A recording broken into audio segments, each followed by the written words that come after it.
My father was a professional boxer. My mother and I were very worried about his passing. All summer, coming home from work, Mom cried sitting in the kitchen. In the evenings, I did not go for a walk, occupying myself with reading books and exercising with dumbbells. It was unpleasant for me to hear my mother sobbing, but I couldn't leave her alone either. With the beginning of the school year, everything began to return to normal. My mother and I shared the responsibilities of the house, getting used to a different life. The most unusual thing, for me, was that my mother refused to sleep in their bedroom. Our apartment was a two-room apartment, and I occupied the hall. It was like a gym. There was a small mat on the floor, various simulators were bolted to the walls, and there was a bike path in the far corner. All this had to be pushed a little.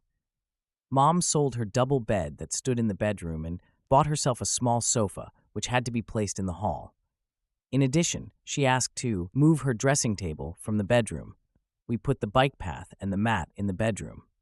At first, my mother and I wanted to move me completely into their bedroom, but the horizontal bars tightly bolted to the walls forced us to abandon this idea. In addition, a computer was installed in the hall to which a neatly hidden cable led. Having made a storage room out of my parents' bedroom, my mother and I lived in the same room. Having discussed that, everyone is watching their belongings and does not allow them to lie out of place, thereby interfering with another tenant. It happened that when I came home from school, I wanted the section. Mom wasn't home yet, and when I came back from training, my mother was already going to bed. We very rarely crossed paths with her. Of course, we spent time together more than once on weekends watching a movie. But weekends, as a rule, do not last very long. It's been 3 years since my mom and I lived together. I did not finish 11 grades, and after the ninth, I went to college. All this time, my mother worked as a seller at the market. One evening, I didn't have a workout, and I was doing exercises at home. Mom came home from work, changed her clothes, and went to the kitchen to cook dinner. After working out the necessary exercises, I went to the shower. When I got out of the shower, Mom was in the room. She stood in front of the mirror and looked at herself.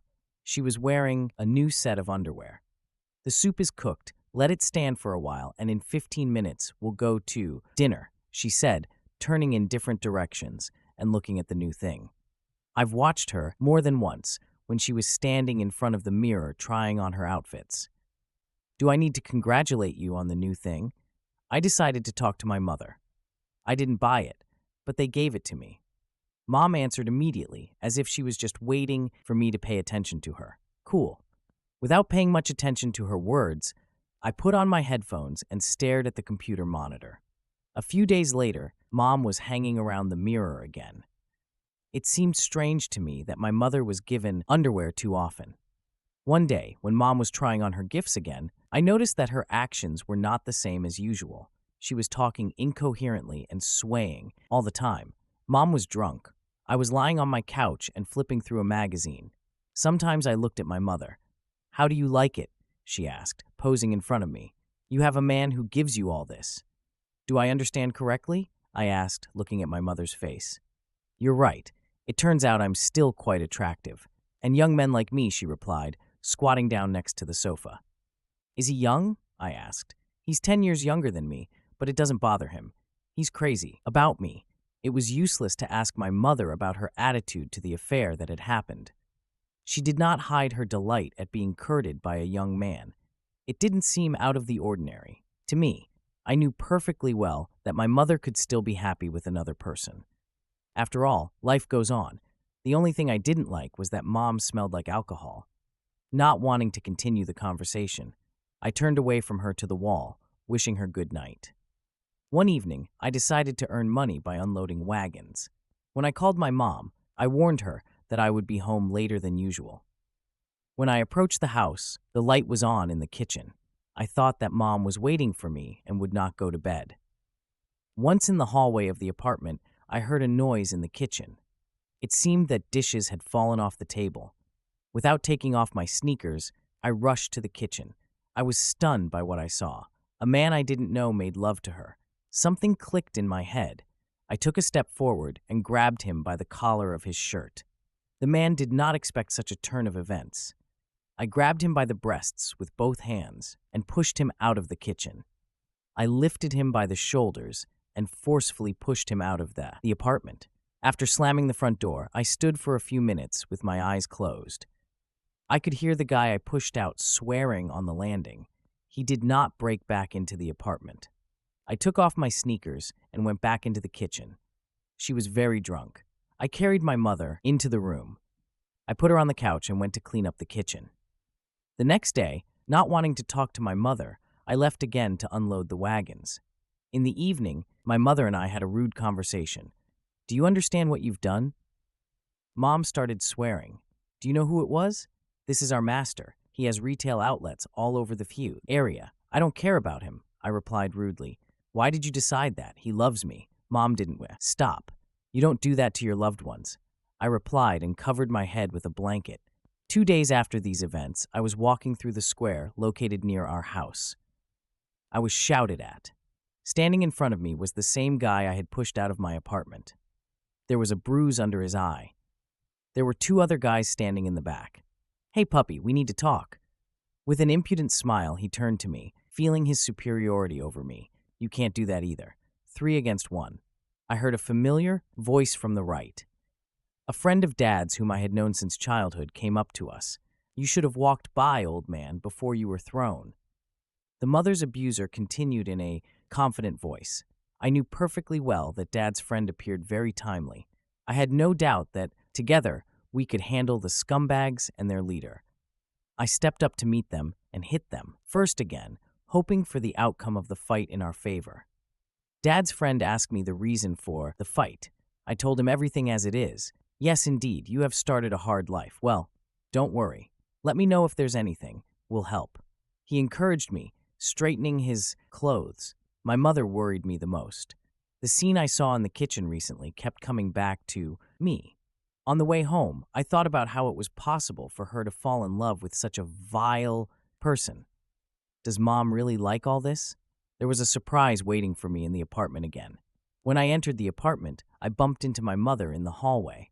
To say that she was drunk, again, is to say nothing. She smelled very strongly of alcohol. Apparently, she couldn't take off her shoes and fell asleep, sprawled on the ottoman. I first went into the room and changed my clothes, then went out into the hallway and squatted in front of my mother. I realized that I would not be able to bring her to her senses. As I put her on the couch, I suddenly thought that the skirt and blouse that Mom was wearing would be wrinkled. Mom was lying on the couch and breathing softly, immersed in her drunken sleep. I'm emboldened. I decided to take advantage of this position, and we made love. When Mom's alarm clock rang in the morning, she couldn't immediately turn it off. Stretching out her hand to the ringing mechanism without looking at it, she turned it off and continued to lie down. I had to go to school that morning. I was surprised that Mom wasn't going to work. When my alarm went off, I immediately threw off the blanket and went to the shower. When I came out of the bathroom, Mom was in the kitchen. After making sandwiches, Mom made coffee and called me to the table. We sat in silence for a few minutes and had breakfast. "Did you put me to bed last night?" Mom began looking not at me, but at some point on the wall. She didn't look at me once that morning. She seemed to be thinking about something else all the time. I tried to lie to her that she was already asleep when I arrived, but Mom didn't even pay attention to my explanations. Still staring at nothing, she continued the conversation. "He fired me yesterday. Moreover, at first he called to his office, and only then, with a smile on his face, he told me to go to the accountant for the calculation. How could I lose my head over that bastard like that? So I didn't punch you in the face for nothing." Finally emboldened, I said, "It seemed to me that now my mother would be indignant about what I did yesterday, putting her to bed. But it turns out that Mom's head was occupied with something else entirely. That's why I got drunk yesterday. I don't even remember how I got home, much less how I went to bed. It was as if a huge weight had been lifted from my shoulders. I was glad to realize that my mother had no idea about anything. After finishing my coffee, I thanked her for breakfast. I went into the room and started getting dressed, getting ready for school. It turned out that the last couple at school was canceled, and I came home early. Mom was sitting on her couch in the room. There was a huge pile of her underwear on the floor in front of her. Mom was sitting with her head leaning back on the sofa. Her eyes were closed, and drops of tears were running down her cheek. "Hi, Mom. What happened? Are you sorry to part with all this?" I asked my mother, coming closer to her. I smelled alcohol again. She opened her eyes and reached out to me. She cried even harder. "I don't feel sorry for this stuff at all. It's just that, as soon as I destroyed all this, my friend called and said she could hire me." My mother replied with tears in her eyes. "Well, that's good." I rejoiced. "When I met your father, there was one case. He asked me out on a date. I was too shy to go on a date in this old underwear and asked a friend for a new one. Now I'm in the same situation again. I'll have to go to the new team tomorrow in my old underwear." Mom looked at me and smiled through her tears. Without a moment's hesitation, I took a step towards my desk. Taking from there the money that I had saved by working part-time unloading wagons, I left the apartment. I came up with the idea to personally buy underwear for my mother so that she would not feel ashamed tomorrow. An hour later, I was back in the apartment handing my mother a package. By this time, Mom had already removed all the rags that were lying in the middle of the room and was standing near the mirror, looking at her face. Taking the package from my hands, Mom smiled. "Did you really go and buy me new underwear?" she said in surprise. She took out the contents of the bag and gasped, looking at the set of underwear. She looked at me and then at the things with delight. It seemed to me that I chose the most beautiful model from what was offered to me in the store. "I don't want to know that you're uncomfortable. I want you to always look beautiful. May you have the most beautiful things." I began to speak with excitement in my voice. "You are my most attentive and caring man." My mother interrupted me, understanding my excitement. The smell of alcohol coming from my mother reminded me of the past event. I tried to continue the conversation. "Just please don't ever drink again." "Well, I've had quite a few drinks today. It's just that after yesterday, I had a headache. I took some for treatment." My mother began to justify herself, lowering her eyes. "I'm talking in general. I don't want to see you like this," I said, my voice trembling with excitement. "I love you, son." Mom cut me off again. "I love you too, Mom," I replied. "You probably want to see how I'll look in this," she said. She opened the package and took a couple more steps away from me. "Son, help me please. A tricky fastener. I can't handle it." My mother asked me. I went over to her and helped her fasten the not at all tricky device. Noticing my embarrassment, Mom continued. "That date I started telling you about how to similar scenario. Have you had any experience with girls?" Mom asked me, of course. "And what does it matter?" I replied, trying to distance myself from my mother. But Mom stopped me, not allowing me to take a step back. "I've been losing my head lately." I felt good with my new friend, who turned out to be just a scoundrel. He was just using me, thinking I was his thing. I am very ashamed that I brought him to our apartment. It's just that, as a woman, I really miss a man. Do you understand what I'm talking about? I just nodded at my mom, not understanding her train of thought. "You've been acting like a real man all this time. You weren't rude to me. You broke your fists protecting me. You tolerated my drunken antics. I'm very grateful to you, son. And I would like to thank you now, as a woman. Can you do what Dad did?" I couldn't believe my ears.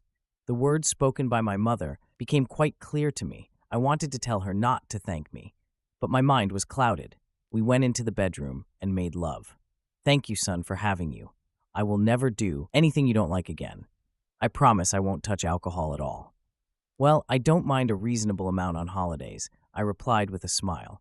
"I suggest that we both forget everything that happened recently in our lives and start all over again." Looking into my mother's eyes, I only managed to nod in response, agreeing with her words. "Son, please bring me a towel." I opened the closet and took a towel from my mother's shelf, taking my own along with it. When I got to the bathroom, the door was open. Mom was standing on the mat and waiting for me. When I came out of the bathroom and went into the room, my mother was sitting on the couch in a bathrobe. "I'll have to go in my old underwear tomorrow anyway, and let this one lie. As a keepsake, I'll buy you a new one. Now, I definitely won't make a mistake in the size."